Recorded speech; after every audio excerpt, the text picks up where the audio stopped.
കർത്താവിന്റെ അതിപരിശുദ്ധ നാമം ഈ പ്രഭാതത്തിലും മഹത്വപ്പെടുമാറാകട്ടെ. എല്ലാ സഹോദരങ്ങൾക്കും യേശുക്രിസ്തുവിന്റെ അനുഗ്രഹീത നാമത്തിൽ ക്രിസ്തീയ വന്ദനത്തെ അറിയിക്കുന്നു.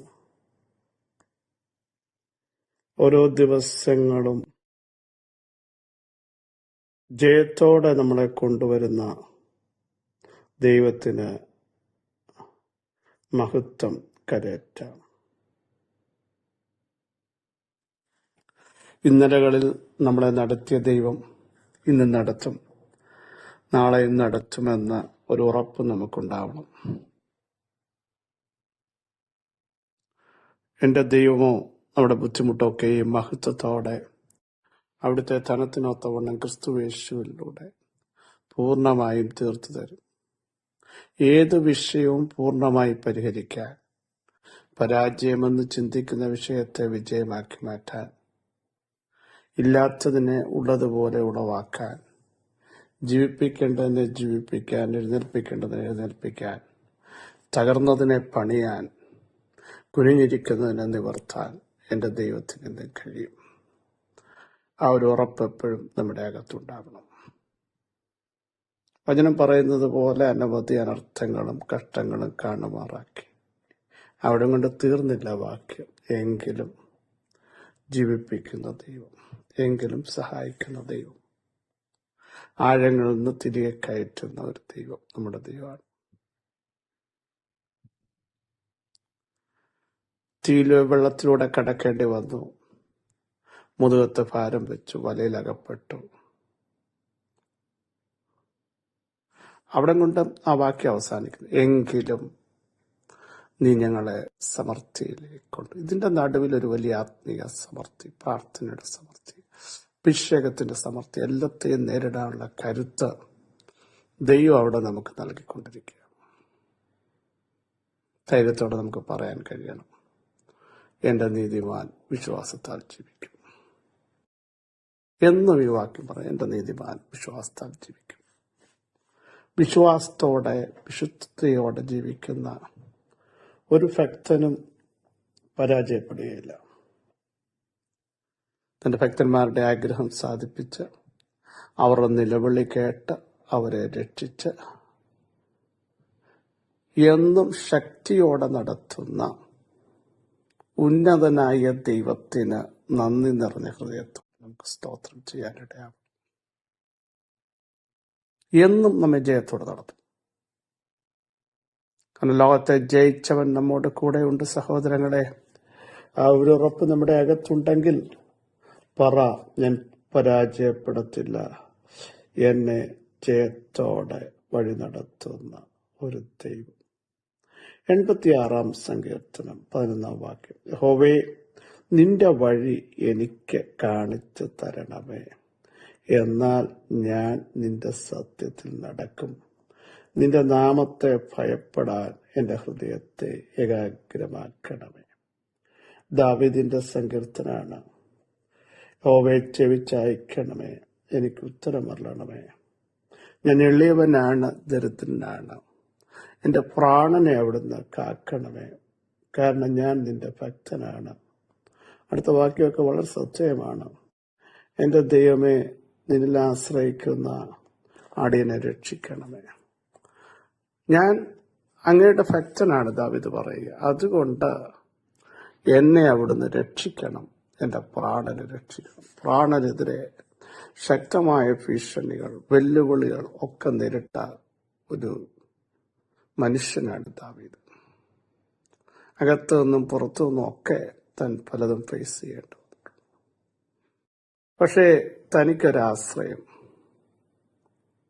യഹോവയിൽ ആശ്രയിച്ച് നന്മ ചെയ്യാനും യഹോവയിൽ തന്നെ ആശ്രയിക്കാനും താൻ പറയുന്നത് തന്റെ അനുഭവമാണ്. സൈന്യമുള്ളപ്പോഴും ബലമുള്ളപ്പോഴും അതിലൊന്നും ആശ്രയിക്കാതെ ദൈവത്തിൽ മാത്രം ആശ്രയിക്കുന്ന ഒരു മനുഷ്യനാണ് ദാവീദ്.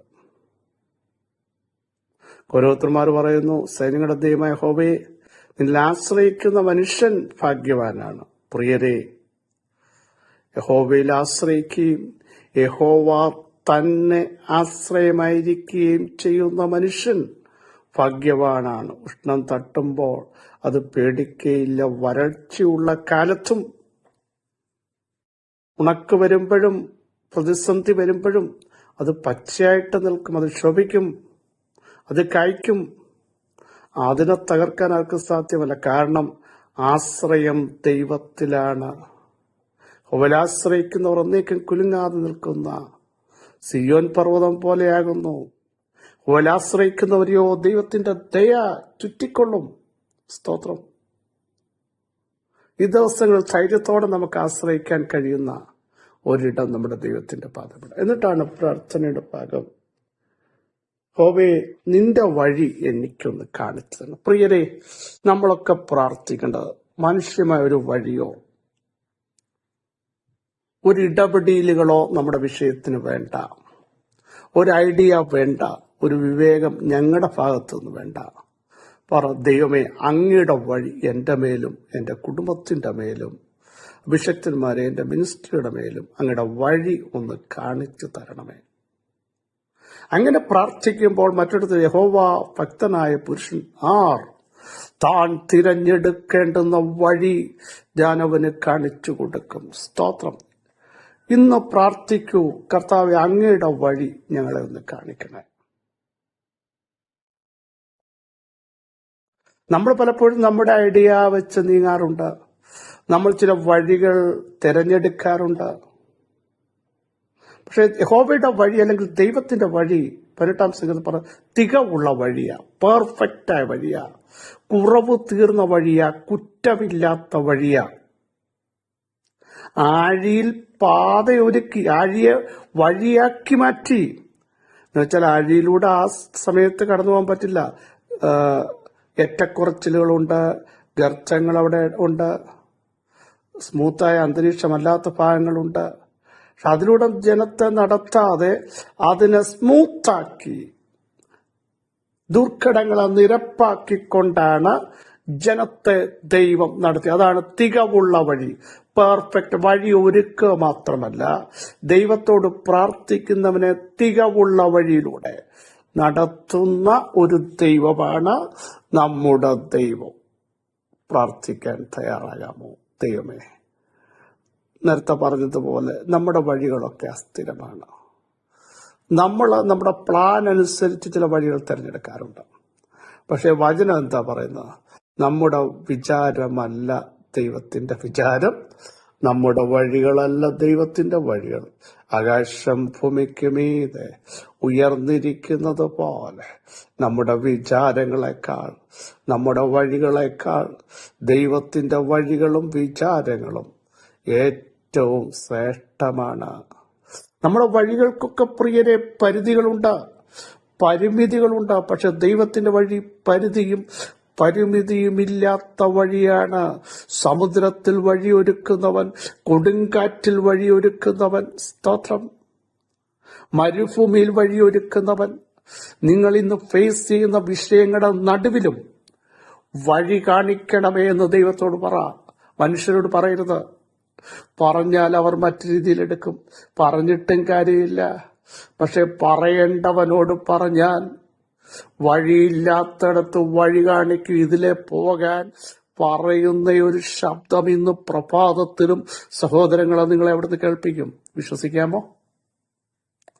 ഈ ദൂത് എത്ര പേർക്ക് ഏറ്റെടുക്കാൻ കഴിയും? ദൈവമേ, അങ്ങയുടെ വഴി എന്നെ ഒന്ന് കാണിക്കണമേ. എന്നാൽ അങ്ങ് പറഞ്ഞ വഴിയിലൂടെ ഞാൻ നടക്കും. അങ്ങയുടെ വഴി സത്യമാണ്. ഞാൻ തന്നെ വഴിയും സത്യവും ജീവനുമാകുന്നു. അപ്പോൾ ദൈവത്തിന്റെ വഴിയിലൂടെ പോകുന്നവൻ സത്യത്തിന്റെ പാതയിലേ പോവുള്ളൂ, സ്ട്രെയിറ്റ് ആയിട്ടേ പോവുള്ളൂ, വളഞ്ഞ വഴിയിലൂടെ പോവില്ല. അവൻ ദൈവഭക്തനായിരിക്കും. അവന്റെ ഹൃദയം ദൈവത്തെ ഭയപ്പെടും. കാരണം എനിക്ക് വേണ്ടി വഴി തുറന്നത് സഹോദരങ്ങളല്ല, കുടുംബക്കാരല്ല, കൂട്ടുകാരല്ല, നാട്ടുകാരല്ല, മറിച്ച് എന്റെ ദൈവമാണ് വഴി തുറന്നതെന്ന് മനസ്സിലാക്കുന്നവൻ മഹത്വം ദൈവത്തിന് കൊടുക്കും. അവൻ ദൈവത്തിൽ പൂർണ്ണമായി ആശ്രയിക്കും, ദൈവത്തിൽ ട്രസ്റ്റ് ചെയ്യും. കാരണം അവന്റെ ഹൃദയം ദൈവത്തിൽ ഏകാഗ്രമായിരിക്കും. മറ്റെങ്ങും അവന്റെ ഹൃദയം തിരിക്കില്ല. ഇത് മനസ്സിലായോ? ഈ പകലൊന്ന് പ്രാർത്ഥിച്ചു തുടങ്ങും. കർത്താവേ, ഞങ്ങൾക്ക് ഇന്ന വിഷയമുണ്ട്, അങ്ങയുടെ വഴി ആ വിഷയത്തിന്മേൽ. ഞങ്ങളുടെ വഴി വേണ്ട, ഞങ്ങളുടെ ഐഡിയ വേണ്ട, ഞങ്ങളുടെ കർത്താവെ ചിന്തകൾക്കനുസരിച്ചല്ല, സുഗമമായൊരു വഴി ആ വിഷയത്തിന്മേൽ, ഞങ്ങൾ ഭാരപ്പെടുന്ന വിഷയത്തിന്മേൽ അങ്ങയുടെ വഴി കാണിക്കണമേ. പ്രാർത്ഥിച്ചു തുടങ്ങൂ.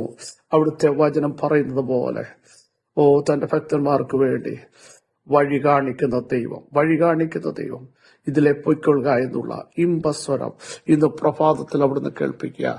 വിഷയം എത്ര സങ്കീർണമാകട്ടെ, കുരുക്കുള്ളതാകട്ടെ, ആർക്കും ഒന്നും ചെയ്യാൻ പറ്റാത്തതാകട്ടെ, നിങ്ങൾ പരാജയപ്പെട്ടതാകട്ടെ, അവിടെ തന്നെ വഴിയൊരുക്കാൻ കഴിവുള്ള ദൈവത്തിന്റെ കരം.